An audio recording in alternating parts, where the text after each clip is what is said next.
Bon, bah les amis, je suis heureux de vous retrouver pour l'épisode 2.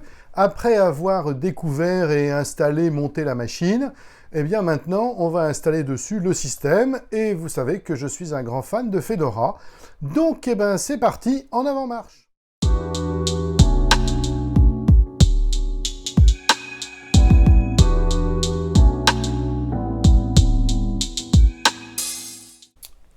Donc, maintenant qu'on a mis le BIOS comme on voulait, comme un petit tour de BIOS en tout cas, eh bien on va mettre la clé USB dans un port USB, on démarre et chez Lenovo, il faut appuyer sur la touche Entrée pour entrer dans la sélection des systèmes. Donc voilà, si j'appuie là, normalement, voilà. Je fais F12 pour entrer, voilà, ici. Et normalement, je dois trouver, voilà ici, ma clé USB qui est une Kingston. J'appuie dessus, on va voir ce qui va se passer. Et ben voilà, donc on va pouvoir installer Fedora. Donc je fais, vous savez que Fedora n'a qu'un seul mode de fonctionnement qui est le mode de fonctionnement live. Et c'est à partir du live qu'on installe Fedora. C'est donc ce que je vais faire. Voilà. Et on a la séquence de boot de Fedora. Alors, je ne sais plus comment s'appelle l'installeur de Fedora, mais en tout cas, il est vachement bien. Et Anaconda. Voilà, c'est ça, c'est Anaconda, je crois. Donc, il n'y a plus qu'à attendre. Voilà, voilà. Alors, est-ce que je veux installer Fedora? Alors, oui, qui reconnaît ma souris, ou plus exactement mon trackball. Eh bien, je vais choisir Installer sur le disque dur, puisque finalement, je n'ai pas besoin de l'essayer, je le connais déjà. Ici, alors, chose importante, je vais choisir d'installer Fedora en anglais pour une raison somme toute très simple.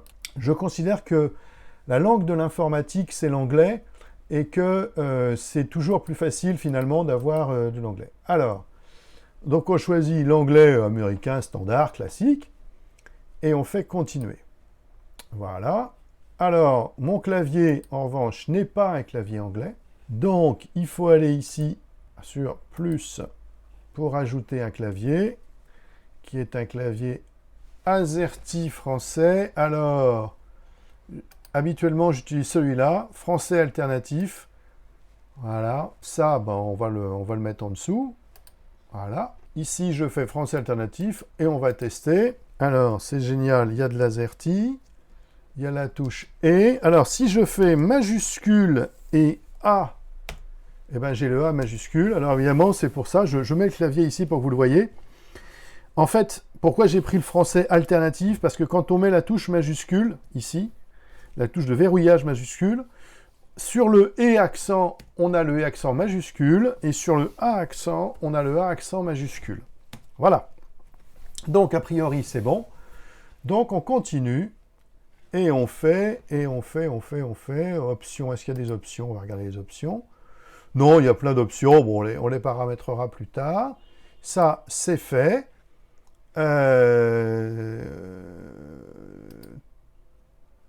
Europe, City, Paris, c'est bon. Ah bah, évidemment, heure du réseau. Et ici, je sélectionne. Voilà. Ici, on sélectionne le SSD interne. J'ai sélectionné un disque SSD de 512 Go.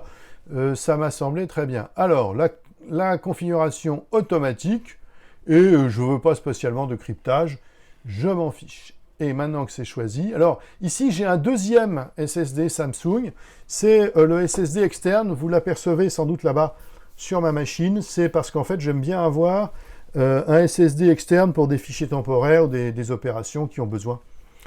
En permanence, je m'en sers comme une clé USB en fait. Ça, c'est fait. D'accord. Ils me disent Fedora 13 Go, gna gna gna, free space for use. Est-ce que je fais réclamer de l'espace disque? Oui. Et ici, je fais... Allez, on vire toutes ces saloperies de Windows. Je fais Delete All. Et c'est parti. Donc, Partitionnement automatique sélectionné, clavier français. Donc, c'est bon, c'est fait. Et maintenant, il n'y a plus que démarrer l'installation. Donc, on va voir combien de temps ça prend. Et comme d'habitude, j'allais dire, l'installation de Fedora, c'est un grand classique. Comme je le disais tout à l'heure, il faudra faire la mise à jour de Fedora, effectivement, et puis aussi, tant qu'on y sera, la mise à jour du firmware. Mais normalement, Lenovo fait partie des programmes qui permettent d'installer le firmware automatiquement sans aller le télécharger chez eux.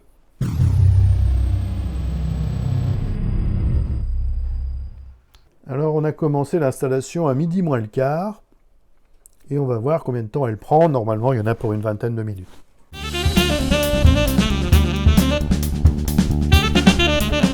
Ce qui est intéressant ici, c'est que ça se fait en plein écran, donc c'est un peu grand, parce que vous le connaissez déjà, mon BenQ 32 pouces, mais surtout l'installeur, il est d'une grande sobriété, parce qu'il n'y a même pas de communication, quoi que ce soit.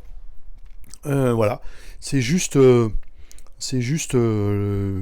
ligne bleue qui se balade, et puis on va voir ce qui se passe tout à l'heure.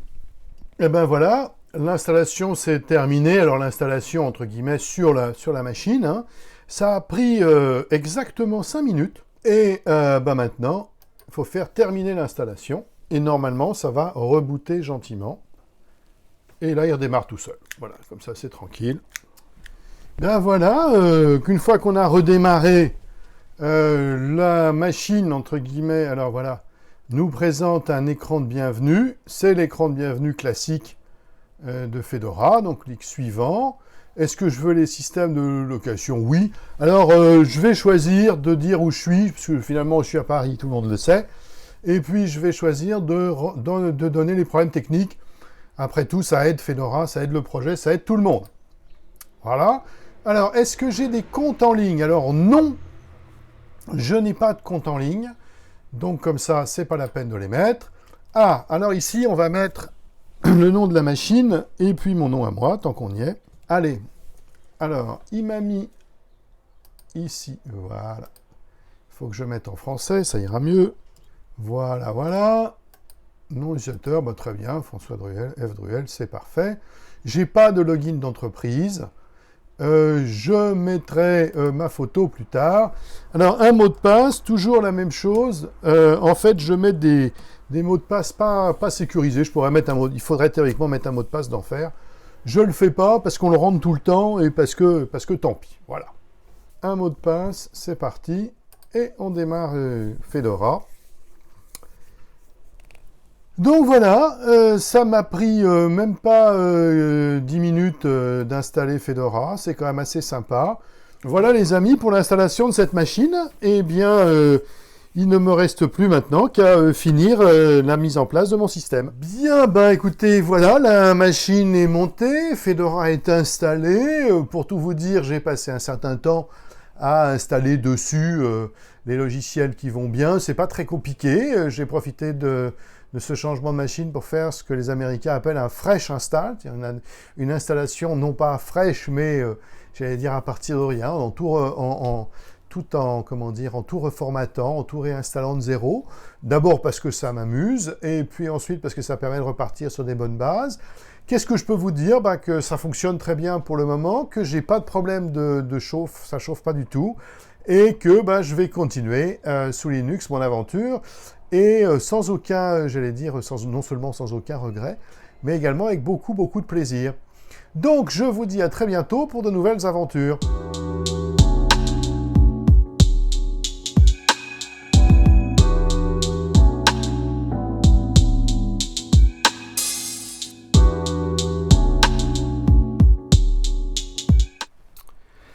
Alors, je vous en parlais à l'instant, il va falloir maintenant trouver un câble DisplayPort vers DisplayPort pour brancher cet ordinateur à mon écran. Et puis, c'est l'occasion de vous faire un petit tour de mon tiroir magique. Alors évidemment, quand on fait de l'IT pendant quelques temps, on a des câbles. J'en garde quelques-uns.